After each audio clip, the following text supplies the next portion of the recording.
TV 24 news ವಾಹಿನಿಗೆ ಸ್ವಾಗತ. ಬೆಳಗಾವಿ ಜಿಲ್ಲೆಯ ಕಿತ್ತೂರು ವಿಧಾನಸಭಾ ಕ್ಷೇತ್ರದ ಎಂಕೆ ಹುಬ್ಬಳ್ಳಿ ಪಟ್ಟಣ ಪಂಚಾಯಿತಿಗೆ ಇಂದು ಐತಿಹಾಸಿಕ ದಿನ.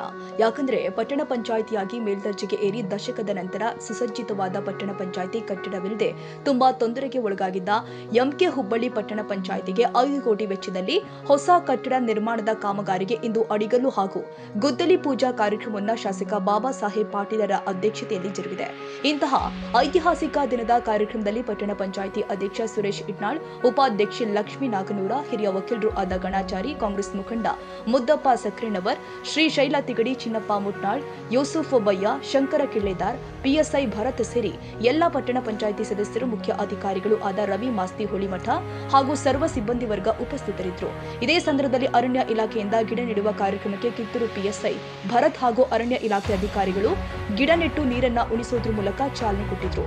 ಈ ಕಾರ್ಯಕ್ರಮದಲ್ಲಿ ಸನ್ಮಾನ ಸ್ವೀಕರಿಸಿ ನಂತರ ನಮ್ಮ ನ್ಯೂಸ್ ಸಮೂಹದ ರಾಜ್ಯ ಉಪಸಂಪಾದಕ ಬಸವರಾಜ್ ನಡೆಸಿದ ಸಂವಾದದಲ್ಲಿ ಮಾತನಾಡಿದ ಕಿತ್ತೂರು ಶಾಸಕ ಬಾಬಾ ಸಾಹೇಬ್ ಪಾಟೀಲರು, ಕಟ್ಟಡ ನಿರ್ಮಾಣ ಸಚಿವ ಸ್ಥಾನದ ಆಕಾಂಕ್ಷಿ ಲಕ್ಷ್ಮೀ ಹೆಬ್ಬಾಳ್ಕರ್ ಅವರಿಗೆ ಸಚಿವ ಸ್ಥಾನ ಕೊಡುವುದು, ಕೋದಾನಪುರ ರಾಜೇಂದ್ರ ಇನಾಮದಾರ್ ಬಿಜೆಪಿ ಸೇರ್ಪಡೆ, ಸಂಸದ ಕಾಗೇರಿ ಕೆಲಸಗಳು ಹೀಗೆ ವಿವಿಧ ಪ್ರಶ್ನೆಗಳಿಗೆ ಉತ್ತರ ಕೊಟ್ಟಿದ್ದಾರೆ.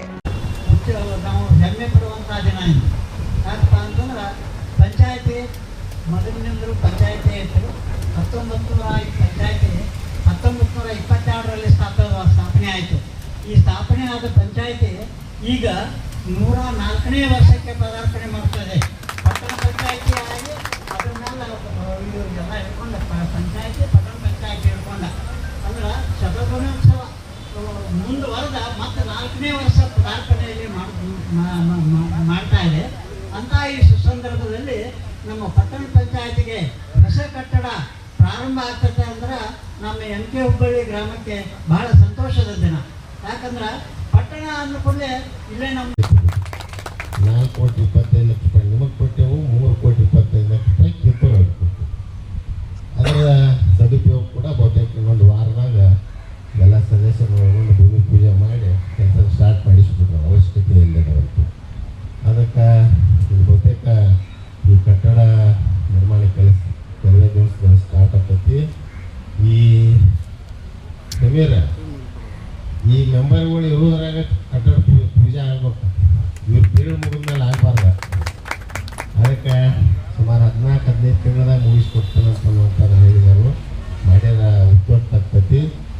ಅದಕ್ಕೆ ಬಹುತೇಕ ಬರುವಂಥ ಆಗಸ್ಟ್ ಸೆಪ್ಟೆಂಬರ್ರಾಗ ಈ ಬಿಲ್ಡಿಂಗ್ ನಮಗೆ ಹಸ್ತಾಂತರ ಮಾಡ್ತಾವೆ ಅನ್ನುವಂಥ ಭರವಸೆ ಕೊಟ್ಟಿದ್ದರು. ಮಾಡಿರಿ ಅದಕ್ಕೆ ಏನೋ ಬಂದಂಥ ಕಾಂಟ್ರಾಕ್ಟರು ಕೂಡ ಸಹಕಾರ ಕೊಡ್ರಿ, ಒಳ್ಳೆಯ ರೀತಿಯಿಂದ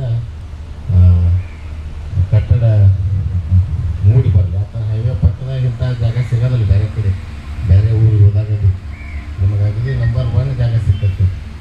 ಅದಕ್ಕೆ ಅದು ಸುಸಜ್ಜಿತವಾದಂಥ ಕಟ್ಟಡ ಬರಲಿ ಅಂತ ಹೇಳಿ ನಮಗೆಲ್ಲ ಆಶಿಸುತ್ತಾ ಈ ಬರುವಂಥ ವರ್ಷದಲ್ಲಿ ಮತ್ತು ಅಂತ ಏನೇನು ಉಳಿತಾವು ಡೆಫಿನೆಟ್ ಆಗಿ ಇನ್ನೂ ಒಂದು 2-3 ಕೋಟಿ ರೂಪಾಯಿ ಇನ್ಫ್ರಾಸ್ಟ್ರಕ್ಚರ್ ಡೆವಲಪ್ಮೆಂಟಿಗೆ ಅನುದಾನದಾಗ ಎಲ್ಲಿ ಅವಶ್ಯಕತೆ ಐತೆ ಅಲ್ಲಿ ಕೊಡುವಂಥ ಕೆಲಸ ಮಾಡ್ತೇವೆ.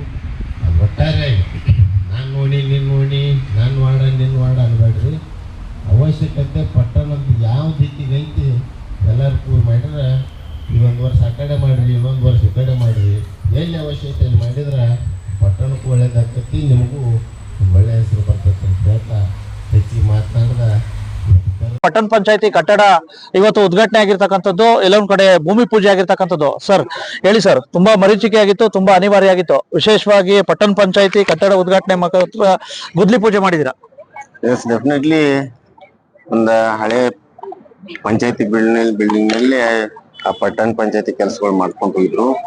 ಕಳೆದ ವರ್ಷ ವರುಣನ ಸ್ವಲ್ಪ ಆರ್ಭಟಕ್ಕೆ ಆ ಬಿಲ್ಡಿಂಗ್ ಕುಸಿದೋಯ್ತು. ಆ ತಕ್ಷಣ ಈ ಪಟ್ಟಣ ಪಂಚಾಯತಿ ಹೊಸದಾಗಿ ನಿರ್ಮಾಣ ಆದಂತ ಈ ಎಂಕೆ ಹುಬ್ಬಳ್ಳಿ ಪಟ್ಟಣಕ್ಕೆ ಒಂದು ಕಟ್ಟಡನ ಅತಿ ಅವಶ್ಯಕ. ಸುಮಾರು ಒಂದು 4-5 ತಿಂಗಳ ಹಿಂದ್ಗಡೆ ಅಪ್ರೂವಲ್ ಆಗಿ ಟೆಂಡರ್ ಆಗಿ ಇವತ್ತು ಅದನ್ನ ಭೂಮಿ ಪೂಜೆ ಮಾಡುವಂತ ಕೆಲಸ ಮಾಡಿದ್ದೀವಿ. ಈಗ ಸರ್ಕಾರದಿಂದ ವಿಶೇಷವಾಗಿ ಈ ಬಾರಿ ಸಂಪುಟ ವಿಸ್ತರಣೆ ಆದ್ರೆ ಪ್ರಥಮವಾಗಿ ಒಂದ್ ರೀತಿ ಶಾಸಕರು ಆರ್ಸ್ ಬಂದಿರೋರ್ಗೆ ಸಚಿವ ಸ್ಥಾನ ಇದ್ ಮಾಡ್ಬೇಕು ಅಂತ ಮಾಡಿದ್ದಾರೆ. ನೀವೇನಾರು ನಿರೀಕ್ಷೆ ಇದೆಯಾ? ಇದು 3ನೇ ಸಲ ಕೇಳದ್ ನೀನು. ಅಲ್ಲ ಸರ್, ಈಗ ಪ್ರಥಮವಾಗಿ ಇದ್ ಮಾಡ್ತಾ ಇದ್ದೀರಾ. ಪ್ರಥಮ ಸಲ ನಾ ಹೇಳಿದ್ದೇನೆ ಈಗೂ DKಶಿ ಅವರು ಮುಖ್ಯಮಂತ್ರಿ ಆಗಿದ್ದಾರೆ, ಮುಖ್ಯಮಂತ್ರಿ ಆಗ್ಲಿ ನಾನ್ ಕೇಳಿದ್ರು ಸ್ಪಷ್ಟವಾಗಿ ನಮ್ಮ ಮಂತ್ರಿ ಆಗುವ ಎಕ್ಸ್ಪೀರಿಯಂಟ್ ಅಲ್ಲ. ಹಾ ಸರ್, ನಮಗ್ ಕ್ಷೇತ್ರಕ್ಕೆ ಅನುದಾನ ಕೊಡಿ ಸಾಕು.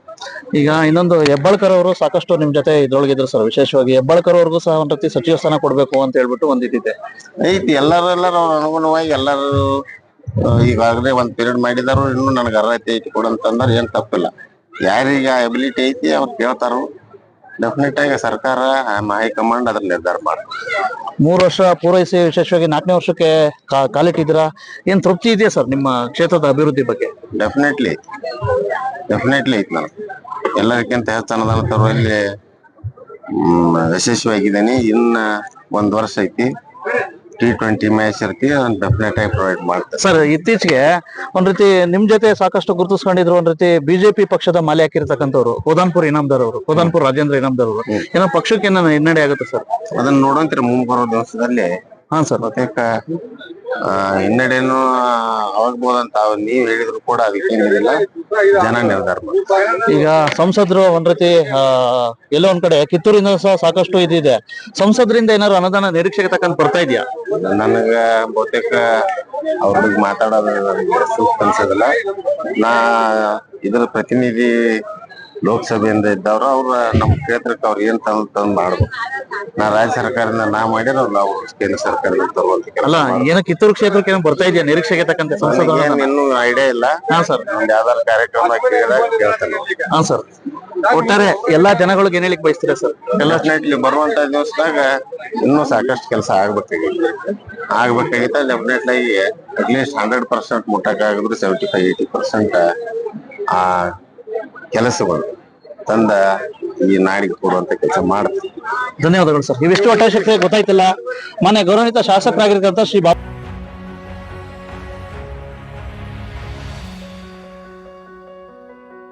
ಕನ್ನಡಿಗರ ಮೆಚ್ಚಿನ ನಿಮ್ಮ ಟಿವಿ 24 ಕನ್ನಡ ನ್ಯೂಸ್ ವಾಹಿನಿ ಇದೀಗ ಟಿವಿಯಲ್ಲಿ ಲಭ್ಯ. ಕರ್ನಾಟಕ ಮತ್ತು ದೇಶ ವಿದೇಶದ 360 ಡಿಗ್ರಿ ಸುದ್ದಿ ಹಾಗೂ ಉತ್ತರ ಕರ್ನಾಟಕ, ಬೆಳಗಾವಿ, ಬಾಗಲಕೋಟೆ, ಧಾರವಾಡ, ಹಾವೇರಿ, ಗದಗ, ಬಿಜಾಪುರ ಜಿಲ್ಲೆಯ ಕ್ಷಣ ಕ್ಷಣದ ವಿವರವನ್ನ ಪಡೆಯುವುದಕ್ಕೆ ಟಿವಿ 24 ಕನ್ನಡ ನ್ಯೂಸ್ ವಾಹಿನಿಯನ್ನ ಲೈಕ್ ಮಾಡಿ, ವಿಡಿಯೋಗಳನ್ನ ಶೇರ್ ಮಾಡಿ, ಕಮೆಂಟ್ ಮಾಡುವ ಮೂಲಕ ನಮ್ಮ ವಾಹಿನಿಗೆ ಸಹಕಾರ ನೀಡಿ ಮತ್ತು ಚಾನೆಲ್ ಅನ್ನ ಸಬ್ಸ್ಕ್ರೈಬ್ ಮಾಡಿ. Thank you.